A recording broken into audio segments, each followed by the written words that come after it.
Hi குட்டி நண்பர்களே, இது கொக்கோவோட இரண்டாவது கதை. நேத்து மாதிரி இன்னைக்கும் காலை சூரிய ஒளியில கண் திறந்த கொக்கோ ரொம்ப குஷியா எழுந்துடுச்சு.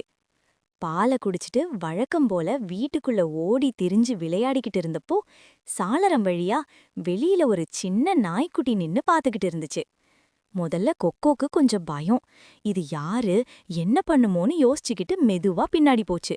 ஆனா அந்த நாய்க்குட்டி சிரிச்ச மாதிரி வாலாட்டி நின்னதும் கொக்கோக்கு கொஞ்சம் தைரியம் வந்துச்சு. மெதுவா வெளிய போய் பார்த்தா அந்த நாய்க்குட்டி தனியா இருந்துச்சு. யாரும் இல்லாம சோகமா உட்கார்ந்திருந்தத பார்த்த கொக்கோக்கு பாவமா இருந்துச்சு. அப்போ கொக்கோ நினைச்சுது, நேத்து எனக்கும் சோகமா இருந்தப்போ அன்பு கிடைச்சுதே அப்படின்னு. உடனே அந்த நாய்க்குட்டி கிட்ட மெதுவா போய் உட்கார்ந்துடுச்சு.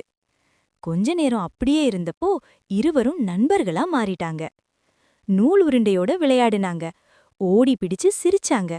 அப்போ அந்த வீட்டுக்குட்டி பையன் வந்து நாய்க்குட்டிக்கு தண்ணி குடிக்க வச்சான். அன்னைக்கு கொக்கோ இன்னொரு விஷயம் கத்துக்கிட்டது. நம்ம மாதிரி இல்லாதவங்களும் நல்ல நண்பர்களா இருக்கலாம். அன்பு இருந்தா புதுசான நட்புகள் உருவாகும். இப்ப கொக்கோக்கு ஒரு புதிய நண்பன் கிடைச்சிருக்கு. நீங்களும் யாரையும் பார்த்து பயப்படாம அன்போட நடந்துக்கோங்க.